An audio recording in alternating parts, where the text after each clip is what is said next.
Good evening, everyone. Okay.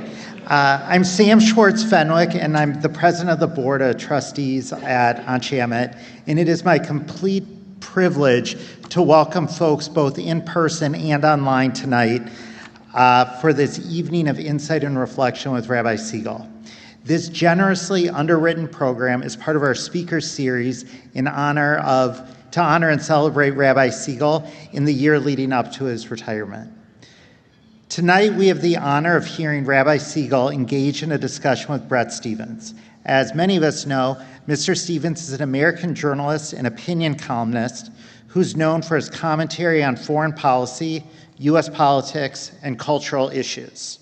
Currently, a columnist for the New York Times and a contributor to many public forums and TV, he previously served on the Wall Street Journal's editorial board, where he won a Pulitzer Prize for commentary for his incisive writing.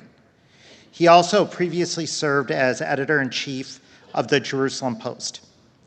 In addition to his work with the Times, Stephens also serves as the inaugural editor-in-chief of Sapir, a journal of Jewish conversations, which I know him and Rabbi are going to talk about a lot tonight. As many in this room know, Bret Stephens really effectively writes about the Middle East, anti-Semitism, in addition, U.S.-China relations, free speech, and the health of liberal democracy, or these days, the ill health. He's the author of America in Retreat, The New Isolationism, and Coming Global Disorder. So before we start what's sure to be a fascinating discussion, I'd like to welcome to the stage Catherine L. Reed. Catherine is the CEO of American Friends of Magen David Adom and a close partner with Rabbi Siegel and Anshe Emet. Catherine?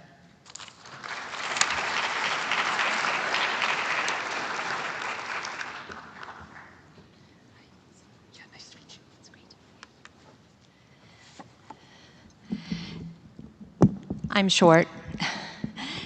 Whoa, but not that short. I may have messed it up there. Sam, thank you so much for your kind introduction. It is such a privilege for me to be here tonight for the first in a series of very special events to recognize and honor Rabbi Michael Siegel, who has led this historic and venerable congregation for 35 years with vision, courage, and foresight, and who will be retiring from the pulpit next year in June. His inspiring and outstanding leadership has been an important factor in Anshe Emet's recognition as one of the premier conservative synagogues in this country. To begin, I'd like to say a few words about Magen David Adom, because it's through Magen David Adom that I have the honor of working with Rabbi Siegel. For those who may not be familiar with MADA, as we call it, it is Israel's national emergency services system. It's a leader in mass casualty response, blood services, and EMS technology. Magen David Adom treats and transports more than 1 million patients to hospitals every year. As the National Blood Bank, it collects, processes, and distributes the entire blood supply for the State of Israel and the IDF. MADA also serves as the medical auxiliary for the IDF and has its own reserve unit. And you may be surprised to learn that MADA is not part of the government, nor is it funded by government for its day-to-day operations. On October 7th, our EMTs and paramedics living in the Gaza envelope heroically treated survivors. Targeted by Hamas, 16 ambulances were destroyed to keep our medics from reaching patients. 7 medics were murdered, and several more were kidnapped and taken into Gaza.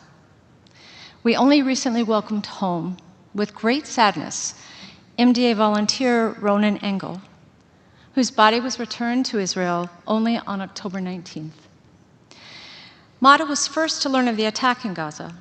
Calls flooded our dispatch center starting at 6:39 in the morning, and all 1,800 of our ambulances were activated and deployed. The same was true for the 12-day war with Iran, which MADA's first responders reached scenes of unimaginable horror with ambulances, motorcycles, and helicopters to rescue and treat the injured. Thanks to American donors, including Anshe Emet, which generously donated a life support ambulance, MADA had the equipment, supplies, and the vehicles to respond. And as a result, thousands of lives were saved. And recall that while all this was happening, MADA also had to take care of patients suffering from normal medical emergencies, such as heart attacks, car accidents, and births. I'd like to share one quick story with you that illustrates that the resources our donors provide truly save lives. Yael Rottenberg is one of only 2 female IDF lookouts who survived the deadly attack on the Nahal Oz outpost, in which 15 of her friends were murdered or abducted into Gaza. Woken suddenly by the booms of missiles, in pajamas and barefoot, she ran toward the outpost's safe room. The outpost was already overwhelmed by the terrorists who broke into the safe room and started shooting the girls, while the girls were frantically calling their parents to say goodbye. 3 grenades thrown into the safe room killed all but 2 of the girls.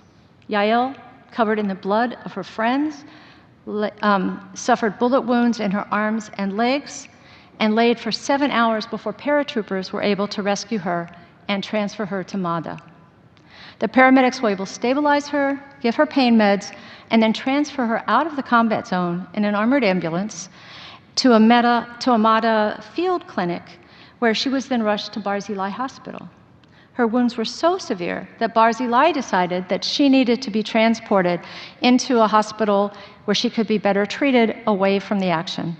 It took an armored ambulance, 2 mobile intensive care unit ambulances, and a medevac helicopter to bring her safely where she could be receiving treatment.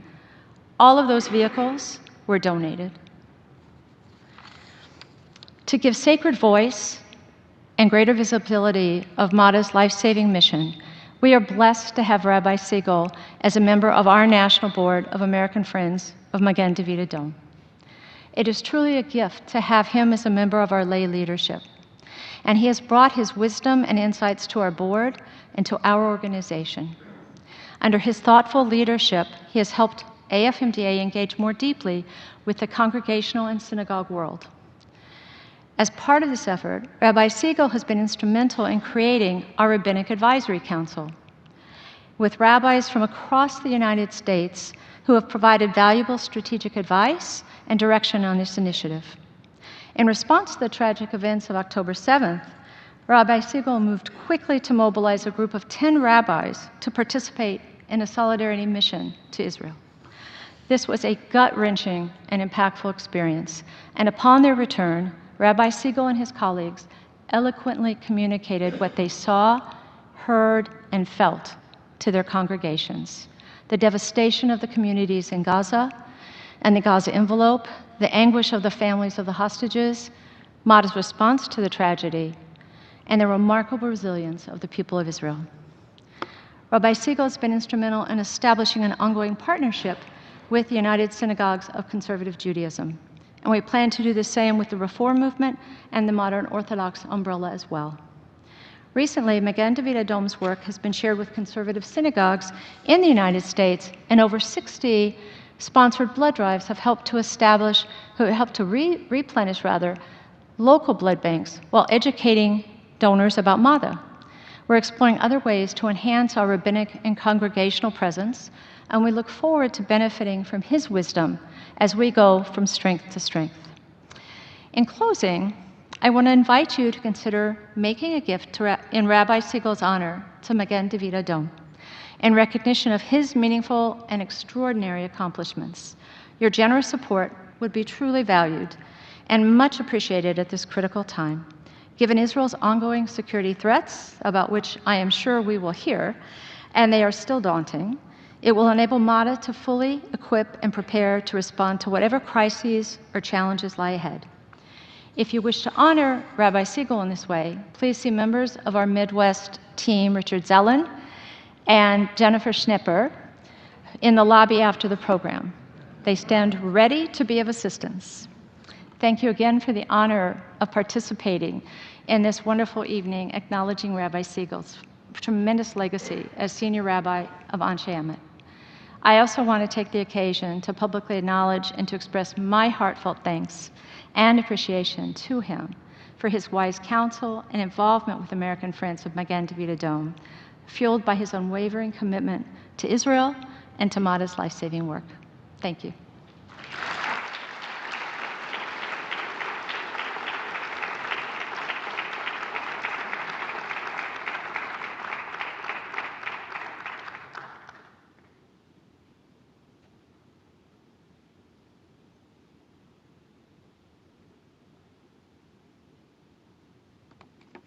Kathy, I'm very honored that you've traveled to Chicago to be with us tonight.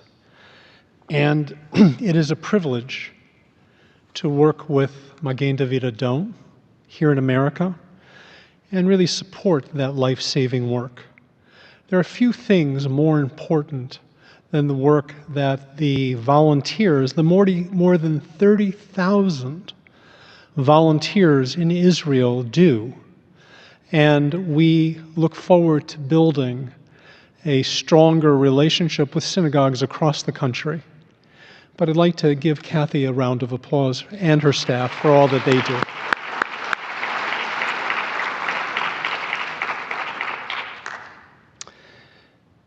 I do want to underscore the Sapir Journal, a journal of Jewish conversations that Bret Stephens envisioned and has created.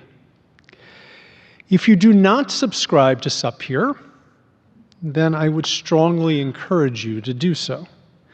It is one of the most important Jewish publications out there, and it's free. In the weeks to come, our congregation will be creating Sapir Salons to discuss the contents of the magazine and develop opportunities for our congregation and our community to engage in deeper dialogues on vital topics of Jewish concern. So please be on the lookout for the advertisements for the Sapir Salons that we will be championing here at Anshe Emet. I want to begin by thanking Bret Stephens, on behalf of all of us, for serving as a strong, thoughtful, and fearless Jewish voice at the New York Times and beyond. In many ways, Bret, you have fulfilled the rabbinic dictum, "Makom she'ein anashim, hishtadel lihiyot ish." In a place where there are no people willing to stand up and speak out, people of courage, then strive to be that person. Bret, you have fulfilled that in so many different ways, and I want to acknowledge your contribution to the American Jewish community and beyond.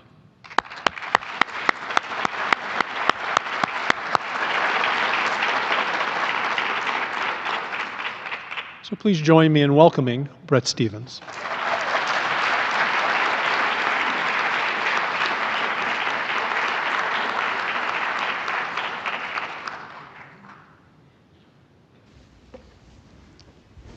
Baruch haba, welcome to Anshe Emet. Nice to be back. Bret was here a long time ago at an APAC function, and it's been too long since we've had you back at Anshe Emet. So let's get to it. As this past Tuesday's election took place for many Americans around this country, let's just jump right in and discuss the election of Zohran Mamdani as mayor of New York. I hadn't heard of it. Well, I can prove that wrong, because you wrote a powerful piece leading up to the New York City mayoral election, noting what you called Mamdani's monomania, the word you used to describe his fixation with Israel, from his days at Bowdoin College to the present. You end the piece with the following. In the long, sorry tale of anti-Jewish politics, it hasn't been the prejudice of a few that led Jews to grief. It's been the supine indifference of the many. That's what frightens Jews like me. In the wake of the election, you published a piece in yesterday's Times entitled, "Do Dumb Ideas Ever Die?" where you show the staying power of failed concepts and strategies from America First to the platform of the Democratic Socialists of America, to the failure of the socialist approaches across Europe. And yet, Zohran Mamdani, an avowed socialist, won 2 days ago, and he was the first candidate since John Lindsay in 1969 to win over 1 million votes in a mayoral election in the 5 boroughs. Certainly... Another bad omen if people know anything about the mid. Right. So certainly no one can claim a low turnout. So let me ask you 3 questions off the bat. How do you explain his impressive victory? Can then more than 1 million voters all be dumb? And how frightened are you today? First of all, it's not just a pleasure to be back here. It's great to be back in Chicago, where some of my most harrowing years in Hyde Park took place. Can guess why that was. The first thing to say to your first question is we have to recognize that Mamdani had an incredibly good campaign. Let's leave the politics to one side. He was bright, energetic, friendly, positive, and he alighted on the topic that New Yorkers have very good reasons to care a great deal about: affordability. It is very hard. The poverty line in America may be $40,000. The poverty line in Manhattan is about $400,000. It's not entirely a joke. It is a real crisis. And because he was singularly focused on that, and singularly focused on that issue in the face of a trio of remarkably unappealing opponents, it's not entirely surprising that he is now going to be the next mayor, irrespective of his other views. What I can't help but ponder is if you had a Mamdani-like character, young, handsome, energetic, idealistic, but instead of making Israel the object of his lifelong venomous fixation, gays and lesbians were the target. Most New Yorkers would automatically and rightly find that instantly disqualifying. What's so unnerving, I think, to so many of us Jews is that the monomania about Israel, there's this expression, what's the definition of a British anti-Semite? Someone who hates Jews more than is strictly necessary. He hates Israel more than is strictly necessary, and in a way, with a set of sort of glaring hypocrisies which give away the underlying animus, the nature of the prejudice. And yet New Yorkers just didn't care. So that is a warning signal to, I think, Jews everywhere, that the strategy that the Jewish Americans have adopted to ingratiate ourselves with the wider America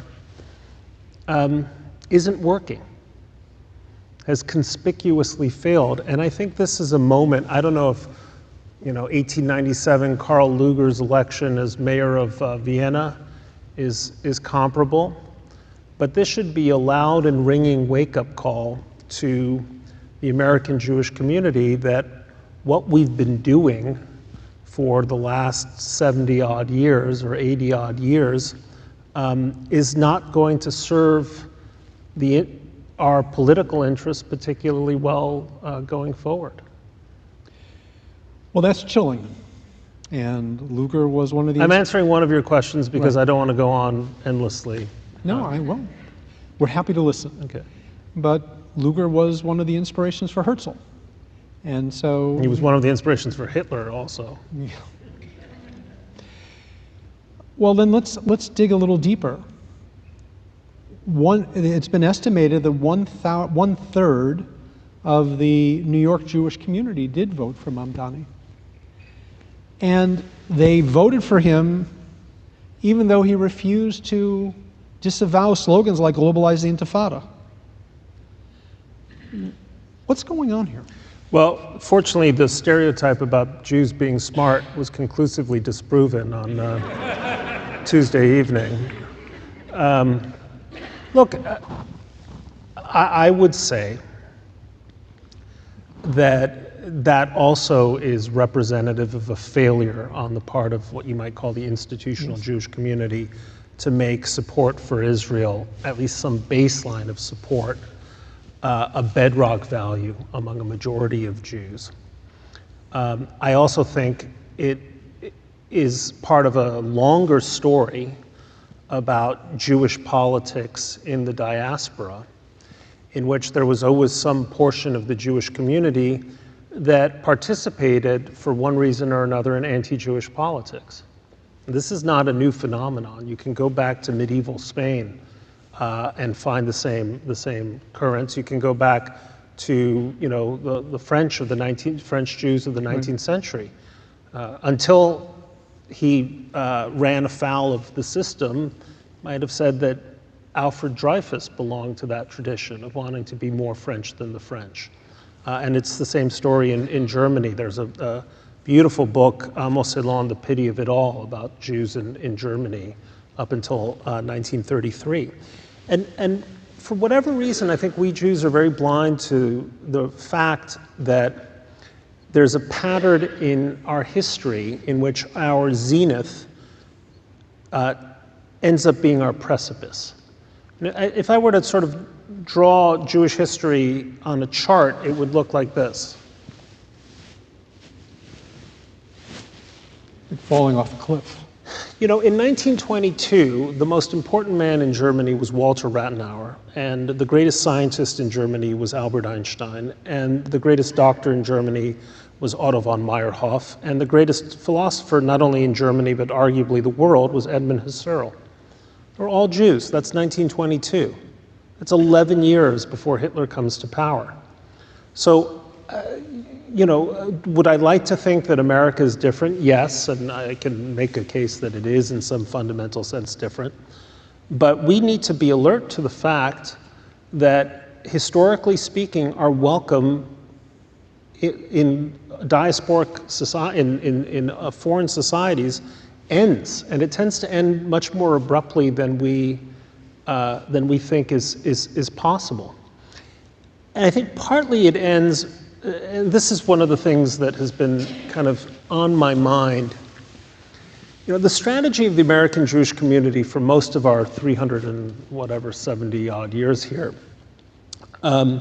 has been a strategy of ingratiation, which is to say, look at us, we're really nice people.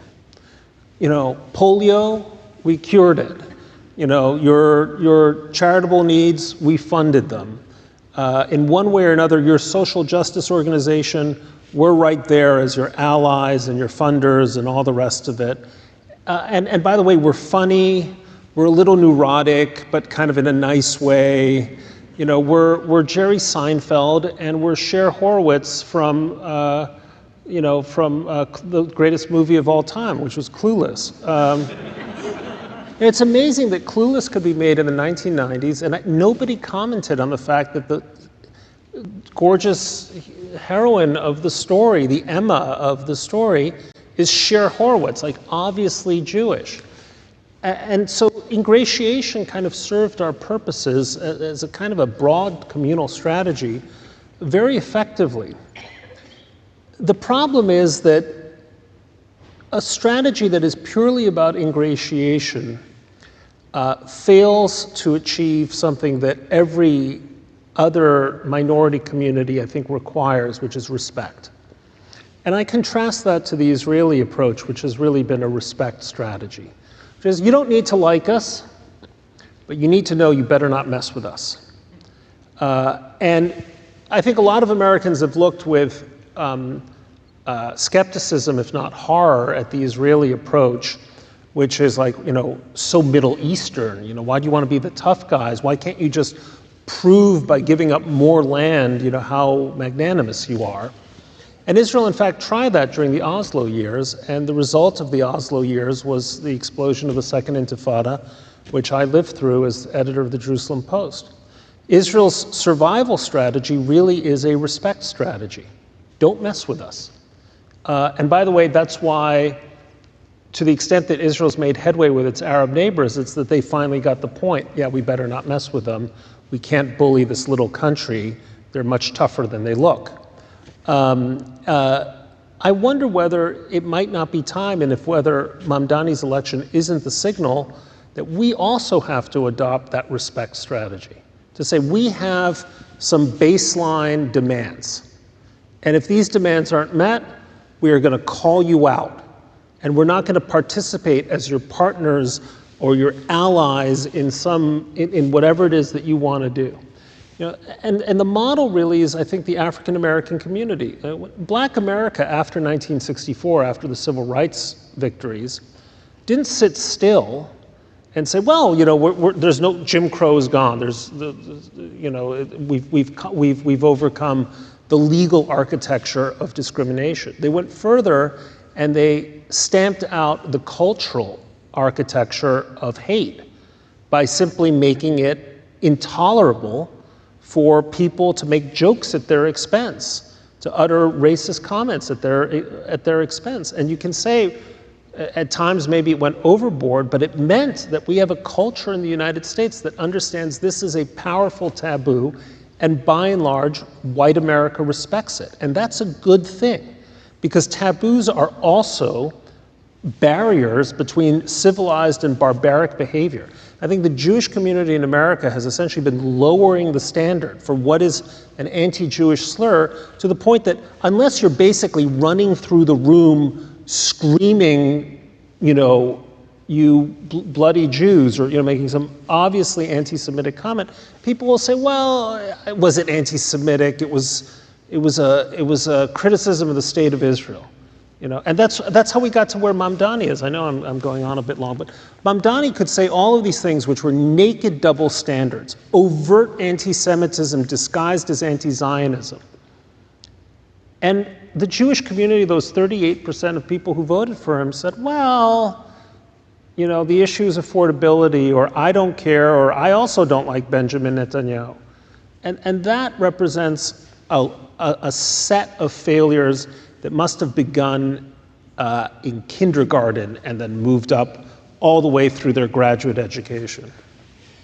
As you were talking, I was thinking about Micha Goodman. Yeah. And Micha says quite clearly that Israel needs to be feared in its own neighborhood, and loved by the rest of the world. That's not going to happen. Well, that isn't going to happen. The second part isn't going to happen. No, and I think Israel made that choice.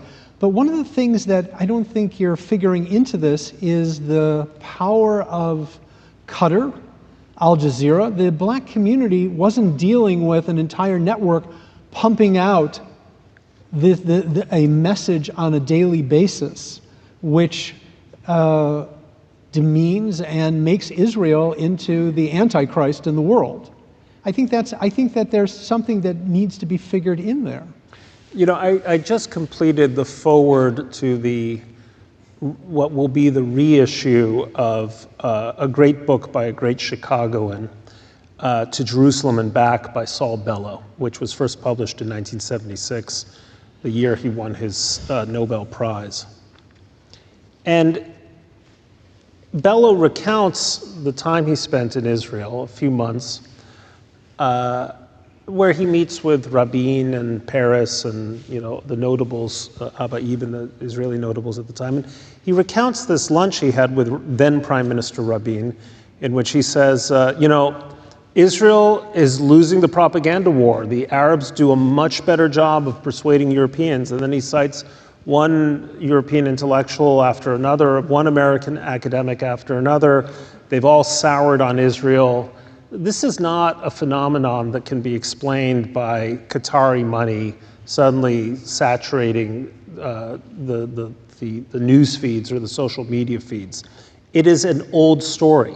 And it's an old story because people have a compulsive need to point their finger at the Jews, whether it's the Jews individually or the Jews as a state.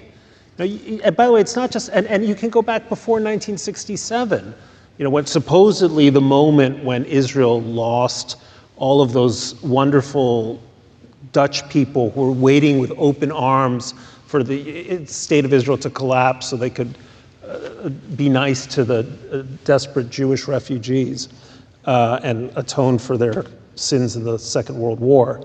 But this is an old story, and I mean, it's an open question to my mind whether the reason is that Western minds find it necessary to scapegoat Jews to relieve their guilty consciences over colonialism, oppression, their own anti-Semitism, or is there something also within the Jewish soul that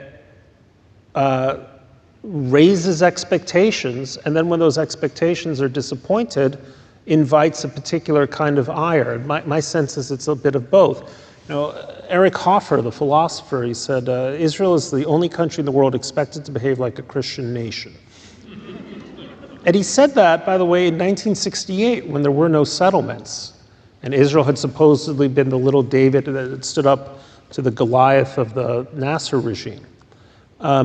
So why is that? And that's a kind of a mysterious but enduring reality of Jewish fate that, Leo Strauss gave a wonderful lecture at, I'm not sure if it was this synagogue, but at a Chicago synagogue, kind of pondering the question of anti-Semitism. And, it's a long discursive lecture, but his point was that Jews stand, they don't give the rest of the world the relief of thinking they're right. Maybe because we are by nature the naysaying people. And our role is to, in a sense, stand as a rebuke to a kind of millenarian fantasy by Christians or Muslims or, just New Age liberals, that if only you solve the Jewish problem, all the other problems in the world would be solved. But the anti-Semitism isn't only coming from the left. You wrote about this the other day. Yeah. And we're also seeing this in the, on the far right. Tucker Carlson has Nick Fuentes on his program and basically fawns over him during the interview. And then you have Kevin Roberts, president of the Conservative Heritage Foundation, supporting Carlson. It really does feel like something very dangerous is going on. Yeah, it's the kind of the dominoes of evil, that's Fuentes, crazy, that's Tucker, and stupid, that's Roberts, and they kind of collapse on Jews. Right. Well, this is one of the reasons why I was a charter member of the Never Trump movement. And I've modulated my views on Never Trumpism simply because I think it's bad tactics, but I've never really modulated my basic view of what the president meant and what his style of right-wing nationalist populism, where that would inevitably lead. I think one of the reasons why anti-Semitism has become such a, has exploded, as it were, into visibility, although I think there was always a large unseen mass of it, isn't necessarily that people quickly became anti-Semites. It's that the intellectual currents of American life adopted views that you could describe as anti-Semitic adjacent. Conspiracy theories are not necessarily anti-Semitic. If you believe that Barack Obama was born in Kenya, or the 2020 election was stolen, or someone other than Lee Harvey Oswald killed Jack Kennedy, I'm sure some of you do, but none of that is anti-Semitic. But if you are disposed to thinking in terms of conspiracy theories, you'll eventually alight on the biggest conspiracy theory of all, which is the Jews did it. The Jews killed Christ, the Jews started all the wars, the Jews perverted your children's morals, the Jews are behind communism, the Jews are behind capitalism, the Jews are behind settler colonialism, yada, yada, yada. So a conspiratorial frame of mind leads you in an anti-Semitic direction, and that's what Donald Trump brought with him in spades in that summer of 2015, when he first kind of burst onto the political scene. And you could see that coming. Talking about the importance of the nation, right? And who was born here. Again, it's not on its face anti-Semitic. But why is it that if you look me up on my social media feed, someone has figured out that my grandfather was born Ehrlich, and somehow I'm Stevens? And so I'm sneakily trying to disguise my non-American roots. Never mind, my family's been here on that side 120 odd years. Why? Because once you think that blood and soil determine what makes for American citizenship, you're on the path to an anti-Semitic direction. So what's happening on the right all kind of flows naturally from some of the premises that Trump, in his kind of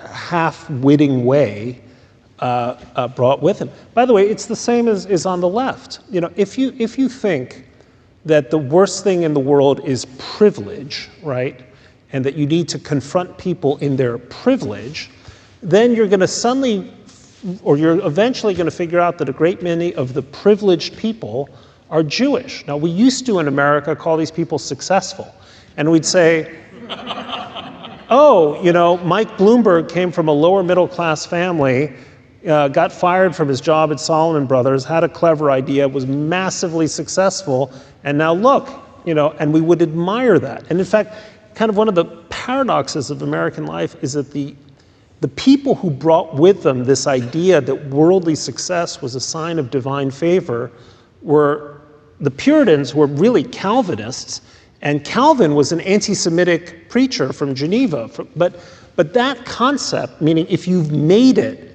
it means God loves you, was one of the reasons why in America success was typically met by admiration, whereas in Europe or Canada, success is met with envy.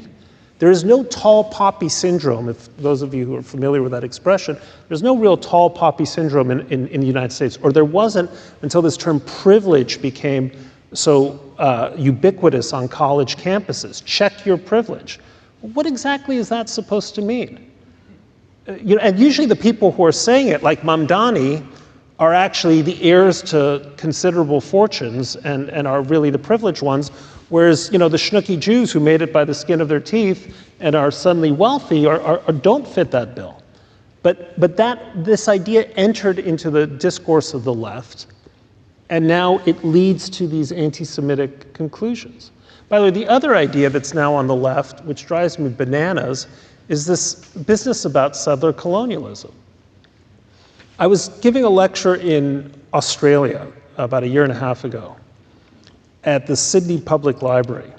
And some young woman who looked to be a college student stood up and said, "What do you say to the charge of Israel being a settler colonialist regime?"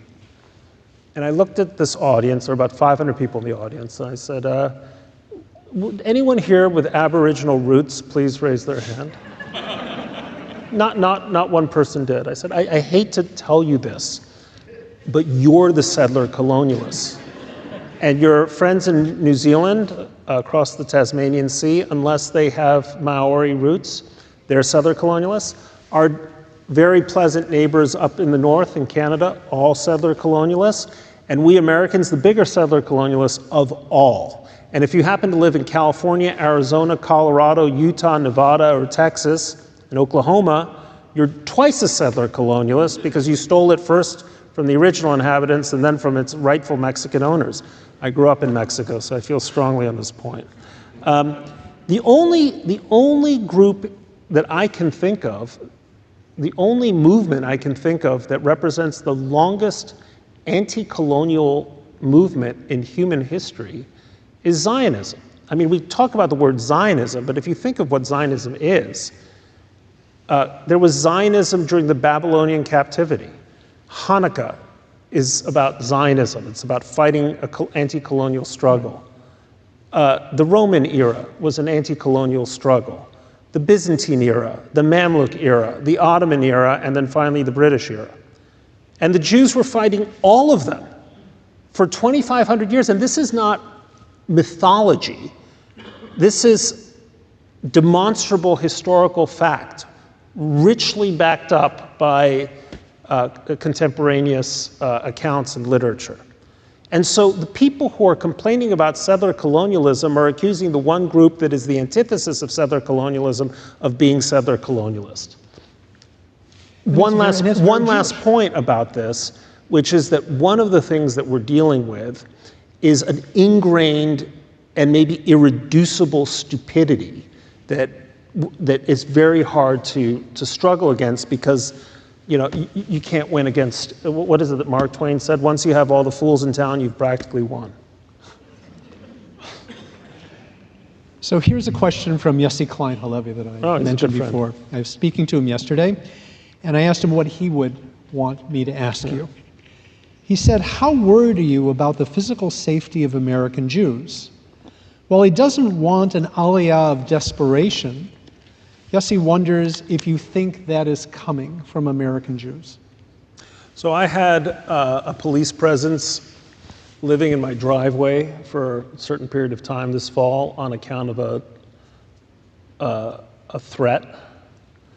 Fortunately, that threat was dealt with, but the idea that a columnist needs cops in his driveway at night is a terrifying thought. And I grew up in Mexico City, and we needed security because there was, ubiquitous crime in the 1980s. But that this should happen in the United States, and that this should happen specifically because a group was targeting me for my views about Israel, is a really depressing comment on where we are. I used to think that what was happening in France, say 15-odd years ago, would not happen here. Yes, every blue moon, some lunatic would attack a Jewish community center, but it was every several years that something like that might happen. And now all my senior Jewish colleagues at the New York Times are facing this kind of issue. I think what happened with Luigi Mangione and the worship of his act by a certain segment of the left is going to set an example. I think there's some Luigi Mangione type out there who thinks that he's going to be the next cool guy who takes out, a Zionist or once you start with, healthcare executive, well, they're bad, and then, Zionist mouthpiece, well, he's bad. This is going to continue to happen. So you think that it is a possibility that Aliyah will become more of a factor in America? Look, I was reading, I'm trying to remember where, maybe it was the Free Press, a British Jew saying that at every table he's at in London and elsewhere in Britain, the only discussion is where are we going and how do we get out and how do we move our assets and how do we start new lives elsewhere. And whether, if that's not the United States, then it's Israel. In France, go down to Ashkelon, some terrific French restaurants in Ashkelon. Why is that? So let's talk about Israel. As I noted, Yitzhak Rabin is now on our minds because last Sunday Yeah. we commemorated the 30th anniversary of his assassination.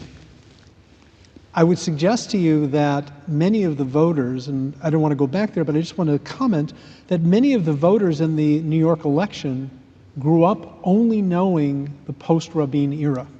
Only knowing Bibi. And only knowing Bibi Yeah. as prime minister. And that also factors into their feelings about Israel. Yeah. But let's stay with Israel here. It's really breathtaking when you start to think about what's happened in these 3 decades. And I remember well the period of hope of Oslo and Rabin, and also the shock of his assassination. So would you begin our conversation on Israel by just sharing some thoughts about this anniversary? What do you think has changed in Israel, and what are the lessons to be learned? My views are a little bit at variance with those of many, perhaps in this audience, because I always thought Oslo was a mistake. I always thought that Arafat was not to be trusted. And by the way, I say this as someone who is a supporter of a two-state solution. But the question to me was always, what is the character, or what will be the character of a Palestinian state? Not the territory, but the nature of it. And I never had any confidence that Arafat or the thugs that he brought with him or the kind of politics that he embraced could ever serve as that partner. And so I think Rabin committed himself idealistically and heroically, but nonetheless mistakenly, to a concept that was doomed for failure. Now, what to me resonates about that anniversary is that this was a case of a Jewish fanatic killing an Israeli prime minister.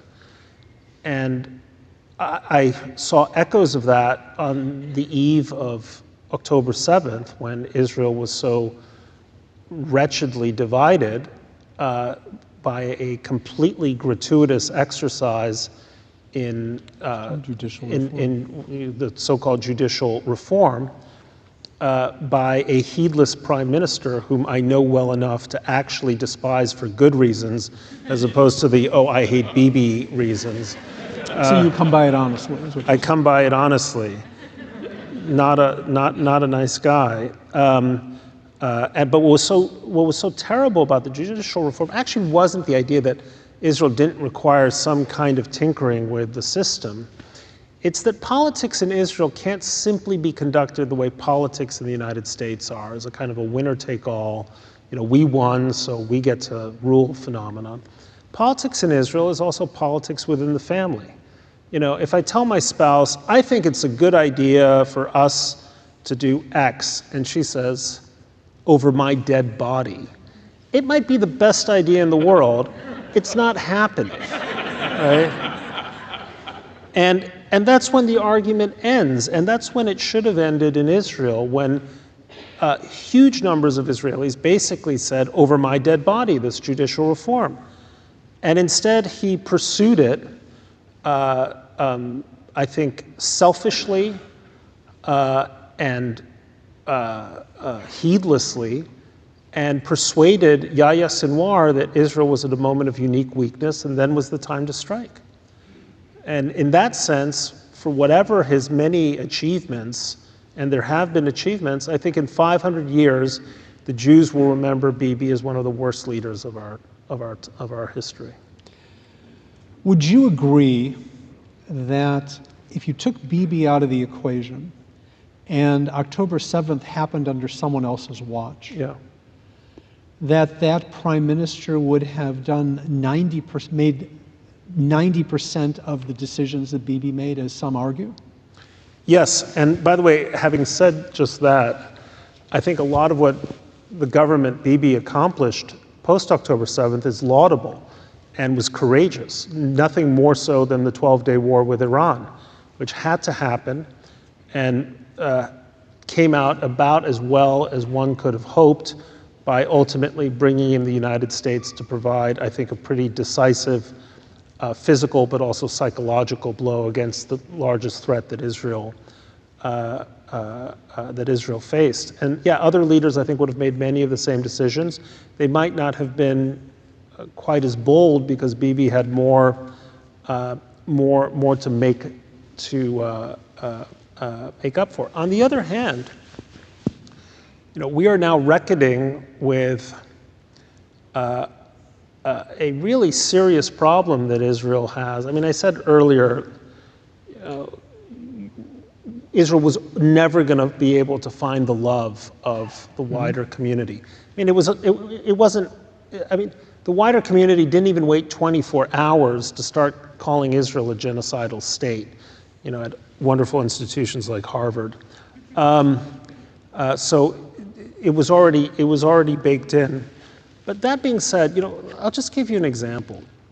I find the numbers that Hamas puts out in terms of Palestinian casualties to be highly questionable. Why? Because Hamas has not only an interest in inflating their numbers, they have a record of inflating those numbers. You remember when that Israeli missile hit a Palestinian hospital and killed 500 people? No, it was a Palestinian rocket that fell in the parking lot of a Palestinian of a Gazan hospital and killed about 50 people. So they just multiplied it by a factor, they multiplied it by 10. They don't discriminate between combatants and non-combatants. And yet, we accept as a community that 67,000 Gazans have been killed in the war. We just credulously accept this number. By the way, it's amazing that even as Gaza has been reduced to rubble, somehow the Israelis have failed to target the crackerjack data scientists who are collecting information to the very last digit about how many Palestinians are killed in every single Israeli strike. On the one hand, we can't find the bodies because we don't know how many are dead. On the other hand, 67,472, and this number is taken as gospel. Why has there been no effort by the Israeli government to say, these numbers are false and we're going to prove it to you? I've seen some efforts by random academics at the University of Pennsylvania and elsewhere saying these are highly suspect numbers because of the breakdown, male-female breakdowns and other kind of mathematical and statistical artifacts, but the Israeli government's done nothing. He has shown no interest in launching a credible case at some of the most pernicious, I think, libels that are put against Israel. And so he's allowed a perception to develop even among relatively reasonable and well-intended people that Israel is simply gratuitously slaughtering Palestinian civilians out of some kind of bloodlust, which is not the case. And just to add to that, he is endangering Jews in the diaspora by doing that. Yeah. You wrote that Israel doesn't have a public relations problem, it has a narrative problem. Yeah. So can you say more about that? Well, PR problem would be, more Gal Gadot on Israeli, tourist brochures or that kind of thing. They don't make brochures anymore, but whatever the equivalent is. The narrative problem is this. After October 7th, Israelis said, you Palestinians, you're committing terrorism. And the Palestinian response was, yeah, maybe, but you stole our land. So the Israeli side, or the pro-Israel side, was making an argument about means and saying that Palestinian means were illegitimate. And the Palestinian side was making an argument about ends, saying that the very existence of the State of Israel is an affront to peace, justice, and righteousness in the Middle East. And the Israelis have never countered with the appropriate narrative, which is to say, no, excuse me, but we also have a right, a very well-established, a very ancient, in fact, a far more ancient right to this land, and we are also prepared to share this land, but you don't want to share this land from the very beginning from the moment that the Arabs rejected in 1947 the UN partition plan, you've been trying not to share the land, but to stamp out our state. And we're not going to allow that. And furthermore, the purpose of the State of Israel is not to be a vanity for squeamish, liberal, progressive Jews who want to think of Israel only in terms of Jaffa oranges and pill cams, but it's also to defend Jewish life. I mean, one of the problems that we have is that when Israelis say, well, 1,200 Israelis on October 7th, isn't that awful? Well, there are 2 points to be made about that. The Palestinians rejoin, well, many more Palestinians have been killed. So if you're going to play a numbers game, that doesn't work in Israel's favor. But the deeper problem is that Israel didn't come into existence to showcase Jewish victimization. Israel came into existence to end Jewish victimization. And that point is never clearly communicated. We after losing 6 million, excuse us if we feel that the death of a single Israeli is an affront to every single Jew in the world. And we're not going to stand for it. And yes, we will go berserk about it because 6 million was more than enough. And that to us is not dead history because there are people in this room who remember when it was happening. My mother was a hidden child in the Holocaust. I'll tell you a story about October 7th. Right after October 7th, I'm sitting with my mother, she can barely walk, in her home, and we're watching footage, drone footage it seemed, of a Jewish kid being surrounded and harassed by pro-Hamas protesters in a highly aggressive way. And I was sitting there watching it. My mother could not believe what she was seeing. She'd come to this country under the Displaced Persons Act in 1950 with $7 to her name. November 13th is going to be the 75th anniversary of her being in America. And she said, Bret, I was born in hiding, and I'm not going to die in hiding. And so she hung an Israeli flag from her front door. And that's the mentality we should be adopting. I do everything my mother says. So would you say... My mother also said, you need to go to the University of Chicago. She read a story about Hannah Gray, who's still alive, 96 years old, one of the illustrious former presidents of the University of Chicago. And she read it and she said, this is where you're going. So I did. And it was a great decision. Yeah, it was the best decision of my life.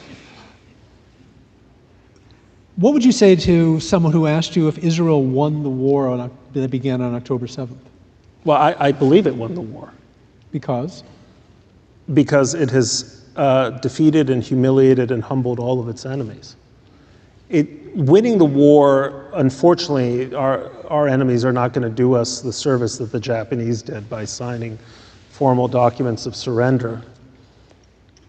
But I don't think it is lost on anybody that when Israel was bombing Iran for 12 days, Hezbollah was notably silent.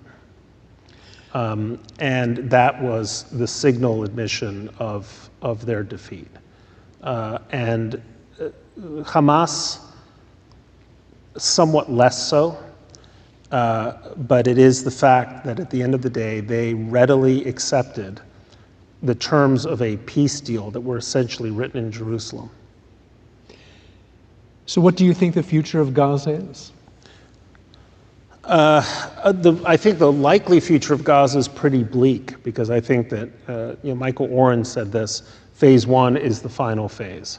We're going to be stuck here for quite some time. So you don't think we're going to get to phase 2? No. The Arabs will cynically abandon the Palestinians in Hamas-held areas, and Israel will rightly not want to relinquish control of the inner perimeter of Gaza. And here we're going to be for quite some time. Now, what could it be? It could be a much brighter future. I hate to acknowledge this, but this whole Gaza Lago idea is not the worst idea. I have been to Gaza. I have spent the night in Gaza in hotels on the beach. They weren't bad. And that is one obvious asset that Gaza has. And it's not an insult to the Palestinians to say, if you've got 20 miles of a beautiful Mediterranean beach, maybe instead of building tunnels, you should build hotels and other amenities. And there's no reason why Gaza can't look more like Dubai as opposed to Sudan. You know, and this is a really persistent problem. You know, we have condemned, who was it, Bush who said this, Bush #2 talked about the soft bigotry of low expectations. We have really harmed the Palestinians with the soft bigotry of low expectations. Someone should say, this would be an amazing thing if the next UN Secretary General, this will never happen, but if the next UN Secretary General were to say, you know, Palestinians, we've got the Kurds, they've been bidding for a state for a long time, still don't have one. Tamils in Sri Lanka, nope. Kashmiris in India, sorry. Various ethnicities, the Shan people in Myanmar, Tibetans, nope. Chechens, nope. The Walloons in Belgium, nope. Catalans in Spain, also no. Lots of ethnic groups who want independence and they're not getting it. So why should we give it to you? At a minimum, you should prove that you're going to be an asset to the community of nations. Because what's the purpose of, say, recreating the experience of South Sudan? You may remember that 20 years ago, an actor named George Clooney was all about freeing South Sudan. And for a while, South Sudan was this great cause of moron celebrities, like free South Sudan, and then South Sudan was freed. How's South Sudan doing? Not well. The only thing worse than South Sudan is Sudan. Right? But nobody talks about this, right? Like, what exactly was achieved by this long-standing movement to free South Sudan? So we need to recast our imagination and say, there ought to be some baseline expectations for what a free Palestine should look like. And one of those expectations is that if you're going to say free Palestine, it should mean that Palestine itself should be internally free. So how do you free Palestine by making it a fanatic, millenarian, theological death cult ruled, you know, by the people of Hamas against the wishes of Palestinians themselves, or a kleptocracy like what it is that the people of Fatah want? How about a Palestine where there is actually something like the semblance of democracy, where the government works for the betterment of its own people and not the destruction of its neighbors? I don't think that's a big ask. And by the way, one of the challenges that Israel faces, I think psychologically, you know, when you expect everything of someone, nothing is forgiven. And when you expect nothing of someone, everything is forgiven. You've probably discovered this in your sibling relationships. But we have a scenario now where everything is expected of the Israelis, and so nothing is forgiven. Oh, an Israeli bomb didn't precisely hit the target, and so therefore it's guilty of genocide. This is, by the way, not something that is expected of Americans when we're randomly bombing villages in Afghanistan. But of the Israelis, it's expected, and so then nothing is forgiven. But there are no expectations of the Palestinians. Somehow, they are like God's invalids in the eyes of the Greta Thunbergs of the world. But Palestinians have agency. They make choices. You know, it is an incredibly depressing fact that even now, according to some opinion polls conducted among Palestinians in the West Bank, they still think October 7th was a good idea. And if that's what you're dealing with, it's a political reality you have to face. I desperately hope that that poll is wrong. I would like to think that the experience of what has happened in the last 2 years has said to them, you know what, we want to be free, but not this way. We're not going to become free by going and trying to slaughter 1,000 Jews and then hoping that the world's pity will compensate for it. We want to be free by demonstrating that we are ready to do the hard things that create viable statehood. And if we get to a Palestine that looks like Costa Rica, there's not a person in this room who won't embrace it. Not a person in this room will say, oh, Palestine is like Costa Rica, and there's no problem for Jews to visit the holy sites in Hebron or Nablus or elsewhere because it's Costa Rica. But if Palestine is going to look like Yemen, Israelis can be forgiven for thinking twice about the advisability of it. I'm going to ask one more. Okay. I'm going to ask one more question, and Bret is also open to taking questions from the audience. So if you have a question, there'll be people walking around with microphones. I was talking to Amir Tibon, we did an interview last week, and he made a compelling argument that the real prime minister of Israel is Donald Trump. And I'm interested in your opinion, and if you agree with Amir, is that positive or negative for Israel? I'm friends with Amir. I think the world of him as a journalist. I don't think that's true. I think Trump provides Bibi with a very useful service. And I think Trump actually knows what he's doing, which is that Bibi can say to Smotrich and Ben-Gvir, the most right-wing members of his cabinet, I'd love to annex the West Bank, but this character Donald isn't letting me. And so he's a very useful foil or an excuse. But I don't think Trump is interested in being the prime minister of Israel. Now, I do think that when Trump goes on in the Knesset telling Bougie, Herzog, the president, to pardon Bibi, it's...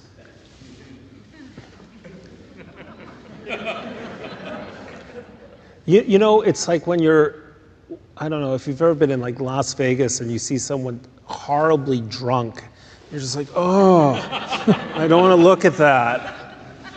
That's the way I feel about watching the president often. Okay. I have a final question at the very end, but if you have a question, raise your hand and we'll bring a microphone to you. Go ahead. Hi, Mr. Stevens. Sam Neusner. Sam. Oh, can you all hear me? Yeah. My military voice? Speak into my Okay, is that better? First of all, 20 years ago, I was preparing a presentation on the Hezbollah's early war to U.S. Navy officers, and you were kind to send me an article that you'd written about that, so thank you very much. My uncle Eli Richter has studied this, and he wrote about incitement. If we end incitement, that could lead to really greater things. So I just want to hear what you about. What can we do to change the textbooks in many Arab Muslim communities? Well, thank you for the question, and thank you for. I honestly don't remember that, but I'm glad I came across okay. Look, I think unfortunately, incitement in textbooks is a symptom of the disease, which is a hypersaturated and genocidal anti-Semitism that pervades a frightening proportion of Arab societies. And I'm not saying this this is supported by a great deal of data, not to mention kind of everyday experiences of being everywhere from around the region. And so the transformation that's required isn't simply getting, the Palestinian Ministry of Education to strip the inciting propaganda from their textbooks or getting imams to tone it down in their sermons. It's to reshape the culture. There was a wonderful book, came out, 15, 20 years ago called Embracing Defeat, which was about the Japanese response to the surrender of 1945 and how I don't have time to kind of make the case the book lays out, but Japan went from being almost one of the most, if not the most, militaristic and bloody-minded societies on the planet to this country of pacifists. And it did so at speed, and not comprehensively. And if you read Murakami novels, you kind of know it's a little more complicated. But they did it. Germany, by the way, is the same story. Germany embraced its guilt, and now that the miraculous problem of modern Europe is the Germans won't rearm. Like Department of Good Problems. But something similar has to sweep through not just the Palestinian world, but I think the broader Arab world. Now, there are signs of hope, and to me, I'm going to be in Abu Dhabi next week, and you go to the Emirates, and it is a shining example of how much Arab states can accomplish when they say, let's look at what our strengths are, let's see what the possibilities are, let's turn our minds to commerce and to a more open way of living. And what you get is a fabulously wealthy society that ought to be a model for all other Arab states. And I think, when we look back at some of the most interesting people of the last 50 years, Lee Kuan Yew will be one figure, so will Mohammed bin Zayed, and what he was able to achieve. I mean,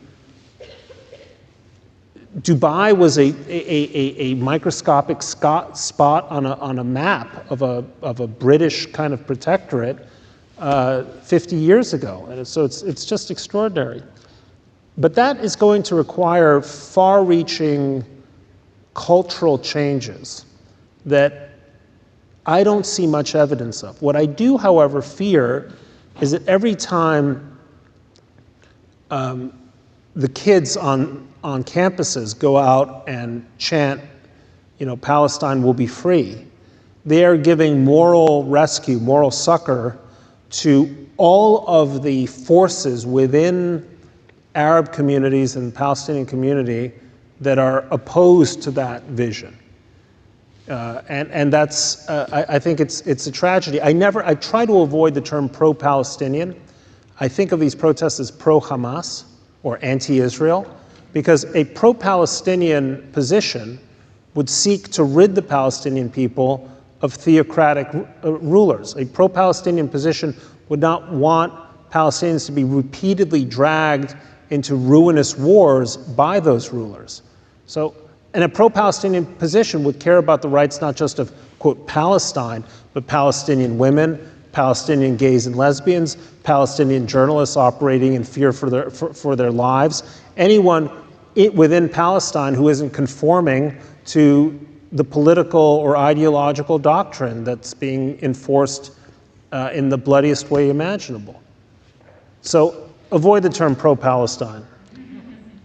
One more question? Go ahead. First of all, thank you for the time and being here. It's been really wonderful listening to you. My question's about the Abraham Accords. Yeah. And your last comments are making me rethink the question. I'm going to stick with the first one, which is, can you comment on why Saudi Arabia is considered so critical a piece to the Abraham Accord puzzle? And then maybe broadly comment on what how you think the Abraham Accords have changed the landscape for Israel and the strategy for them going forward. Well, Saudi Arabia is the richest and in most ways the most powerful of the Sunni Arab states.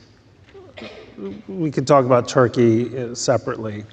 And Mecca and Medina make it uniquely important in the wider Muslim world. And it was the source of Wahhabism until the Crown Prince MBS came to power, a kind of an extremist brand of Wahhabism, which was also profoundly problematic.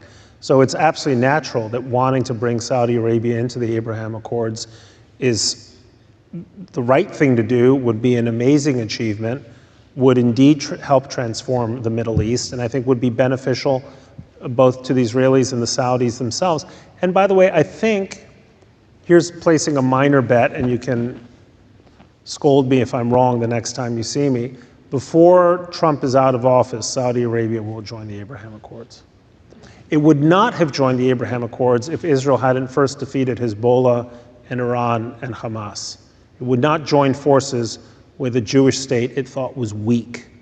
It will join forces with one it believes is strong.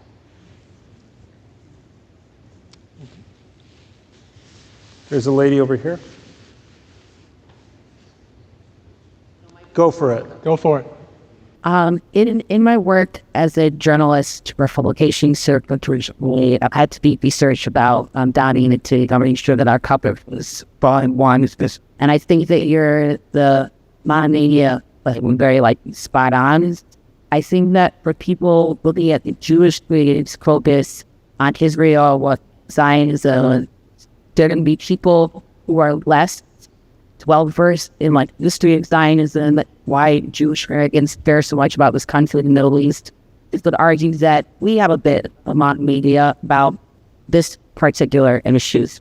What he says is our role and fight now, going forward, having seen what you observe out the electorate in New York City, where they were like, oh yeah, this guy says kind of crazy things about Israel. It's not after 2 years of coverage of what was happening in Gaza, they were like, I'm not going to get into this. I don't know. It seemed a messed up situation.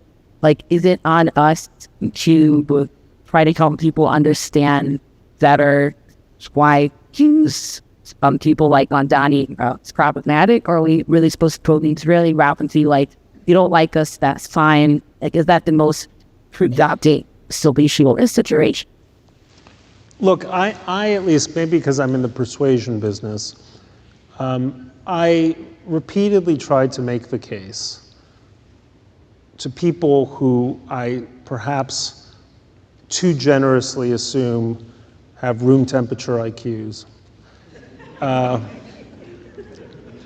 that criticism of Israel is fine and what Mamdani is doing exists in a separate category. And it shouldn't be hard to understand the difference between saying, I hate Bibi, I don't like what Israel's doing in Gaza, there should be an equitable solution, one thing after another, and saying Israel has no right to exist. For the same way in which you can say Trump is the worst schmendrick ever to stain the White House, et cetera, and be as vociferous a critic of the president as possible, and still be a patriotic American. All the more patriotic because you love this country so much that you're horrified to have him as your president. I don't think that's a hard distinction to get. And when people don't get it, and when they otherwise appear to be non-morons, I wonder about that. I really wonder about them. Because all of the responses, well, yeah, but Israel's a Jewish state. Why does it have a right to be a Jewish state? Well, do you know that Denmark is a Lutheran state and the Lutheran Church extracts a tax? Have you been out there condemning Danish supremacy, right? 23 of the 56 Muslim countries explicitly say that Islam is the religion of their state. Has Mamdani ever said, down with Iran for being a Muslim state because he's against religious states? Not once. Or I think he did once when he was kind of confronted with his own hypocrisy.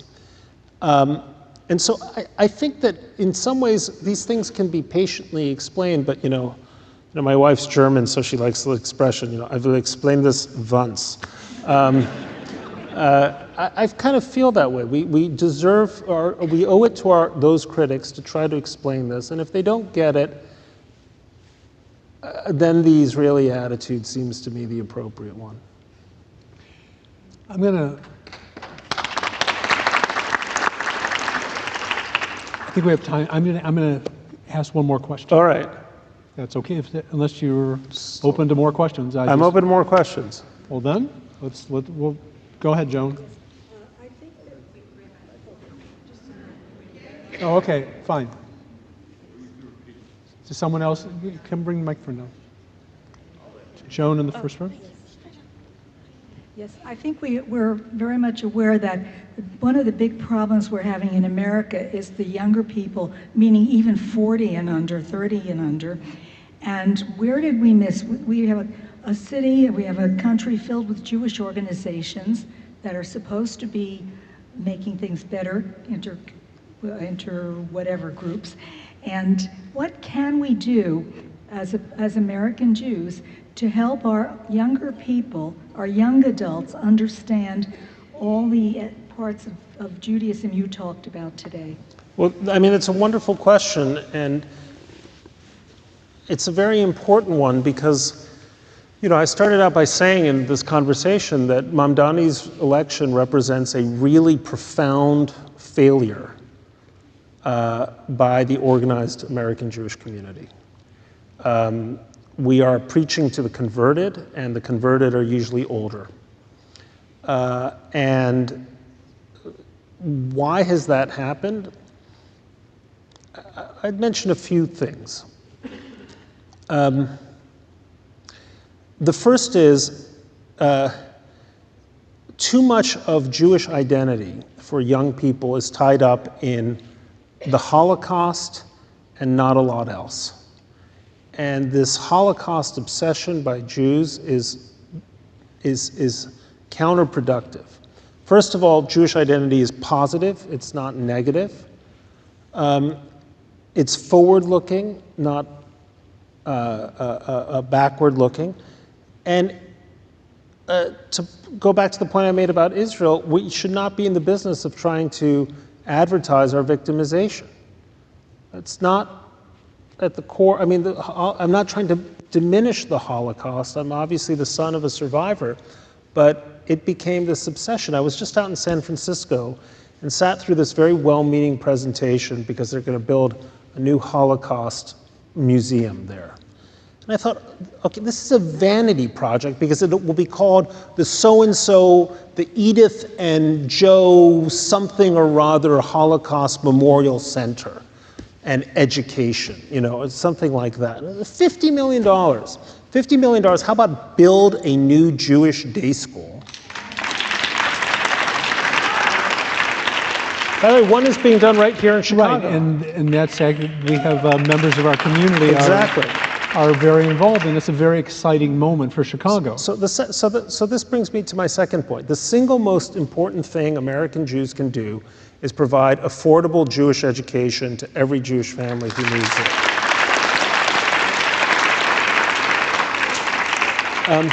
And finally, there is no substitute to breaking down the anti-Israel stereotypes than bringing people to Israel.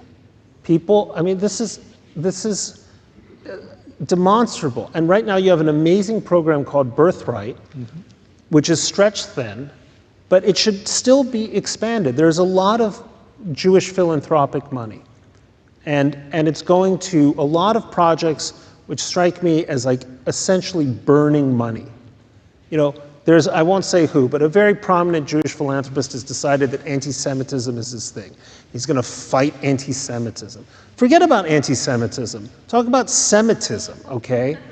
Right? Yeah, anti-Semites, okay, they're bad. I wish they'd change. They're stupid and they're evil. They're not going to change. What we can do is devote hundreds of millions of dollars to flourishing Jewish life at an early age so that young Jews come into this and think, wow, this is terrific. It was only when I got to the University of Chicago, I mean, I grew up, I went to a kibbutz as a kid. I was kind of into it, but it was only at the University of Chicago that I really began to understand and appreciate and study the intellectual majesty of the Jewish tradition. And I think it's a shame that it had to take a world-class education at the greatest university in the world, right, to introduce me to this. Like, why hadn't this happened before in my fairly, intellectual Jewish upbringing? It simply hadn't, and that's a problem. So we also need to make sure that we're investing in a rabbinate. This is not a suck up. You're retiring anyway. But to your younger colleagues over there, we have to be investing in a rabbinate so that the rabbinate becomes a highly attractive destination to the highest quality Jews. There are too many great Jewish minds who are wasting their lives in hedge funds, right, and arbitrage. They should be much more invested in the question of the soul craft of Jewish life. I didn't mean to make fun of hedge fund people. You're all wonderful. But that requires someone to say, we want to make sure that when young people are going to shul, that their first encounters with a rabbi, when they're kind of training for their bar bat mitzvahs, are wonderful encounters. It happens, I'm happy to say, with my kids, their rabbi was marvelous, right? But we felt like we kind of lucked out. And that should be, it should be the expected standard. Every young Jew should say, God, this rabbi is a role model and someone I'd like to be when I grow up. Merle. A core value learned at home, a core value that I learned at home from my immigrant parents who got here out of Ukraine, under the Tsar, under the Bolsheviks, managed to get here in 1925. There was that brief moment of relief allowed in the immigration policy to this country. But something, Rabbi Siegel, that you have drummed in over and over and over again is about the pride. And you must maintain the pride of another. Respect. Never say anything to disrespect the pride of another individual. I think that's a core value. And I think, and it is certainly a core value in the Arab world. You can do nothing worse to an Arab than offend them. So the failure of the United Nations, I agree. And it is a constant offense to core Jewish values. Thank you.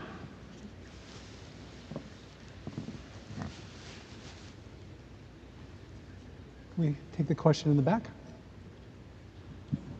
Bret, question, New York Times related. So Barry Weiss, I think everybody's familiar with, famously left and founded the Free Press and now CBS, and you've stayed and really been the voice of what I would call reason there. Tell me a little bit about staying there and versus going like she did, and your thoughts for the future.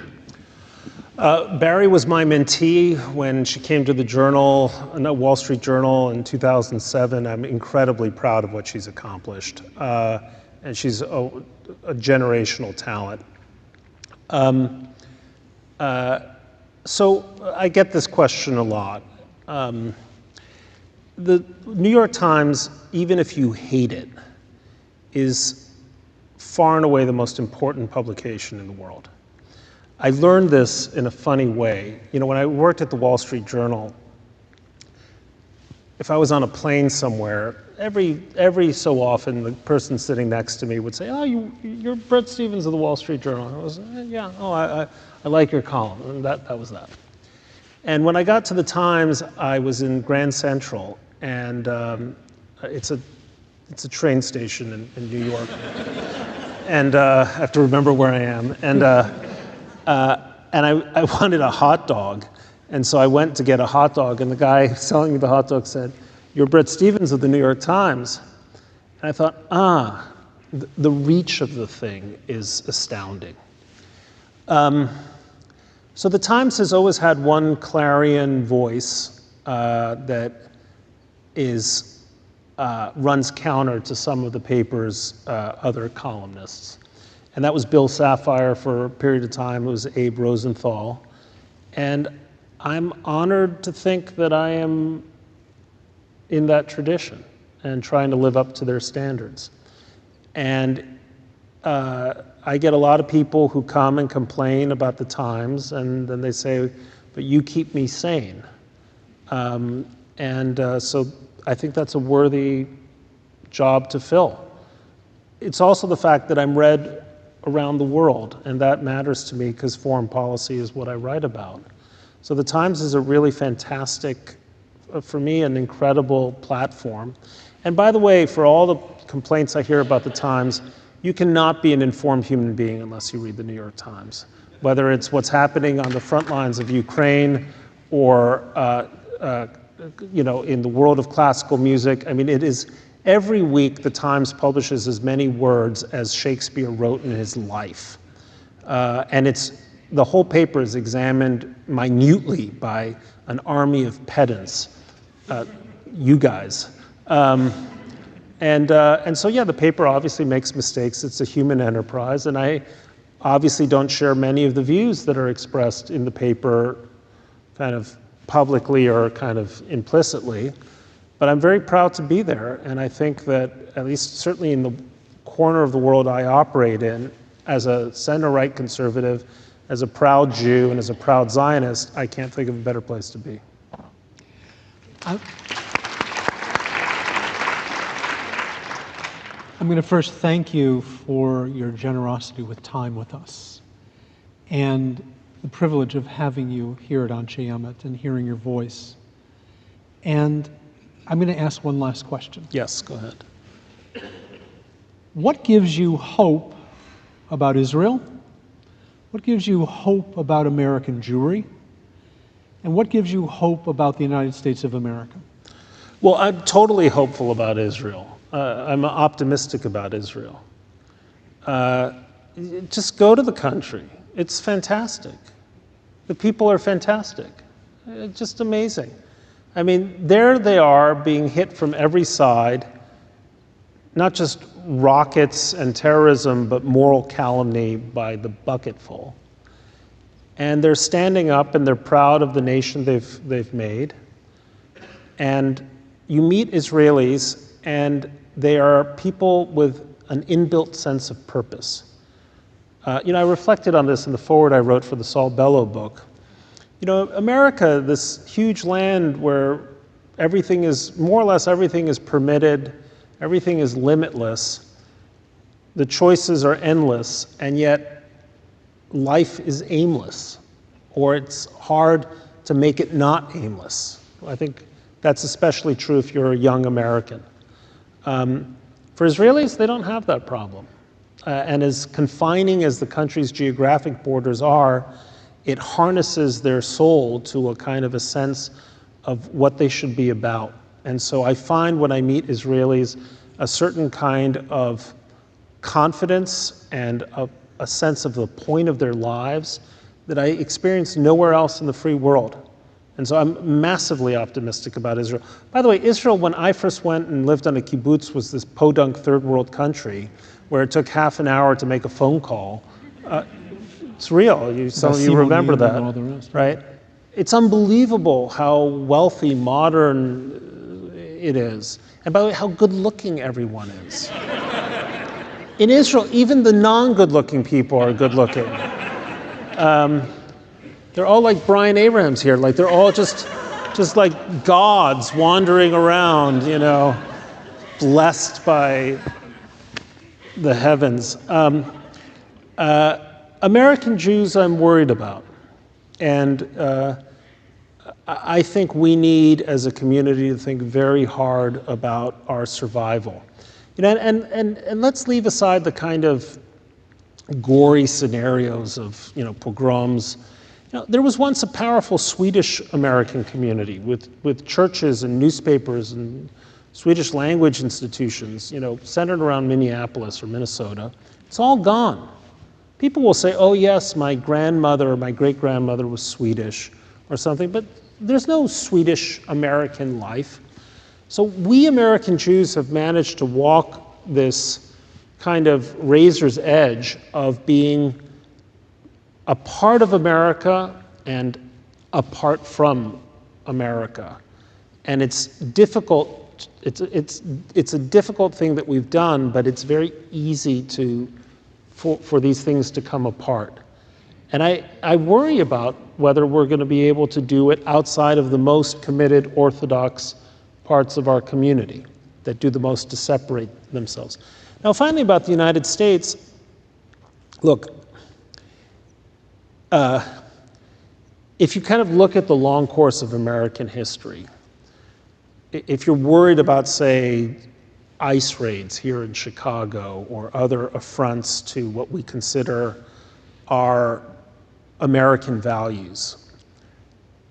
It is a kind of an odd consolation, but it is a consolation that in the lifetime of many people in this room, one president threw out millions of immigrants in something called Operation Wetback, the very name of it being objectionable.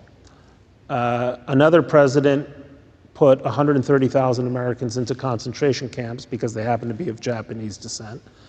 Going back 100-odd years, another president threw a political opponent into prison. His name was Eugene Debs, the opponent. The other guy was Woodrow Wilson. So, you know, America has endured a lot by way of affronts to common democratic decency, and we've managed to work our way out of them, I think for a reason that Bill Clinton kind of mentioned in his first inaugural address, which is that there's nothing wrong in America that can't be cured by what's right in America. And I really believe that. The other aspect is that, you know, democracies by their nature obsess about what ails them and hardly think about what they're doing well. And you've never read front page of the New York Times says, things are modestly better today on average than they were the day before. But in fact, it's generally the case. Dictatorships or authoritarian states like China, they do the opposite. They advertise their strengths, but they hide their weaknesses. But it tends to be the case over time that when you are pessimistic and concerned about your weaknesses, you're doing something to address them. And when you walk with your head looking up, but not mindful of where your feet are, you wind up stumbling. And so in the kind of long competition between democratic states that are constantly, in an almost hypochondriac way, obsessed with all that potentially ails them, versus authoritarian states that are moving confidently forward while ignoring everything that ails them, that the democracies are going to prevail.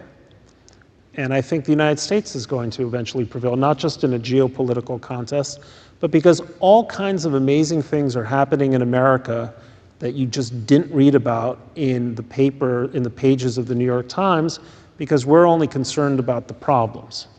But right now, some guy in some lab, hopefully on the south side of the city, is curing some disease or bringing us closer to a cure. And that's happening all over the country. And those things will take time to be revealed. And when they are revealed, we'll be like, oh yeah, that used to be fatal, right? And now it's not.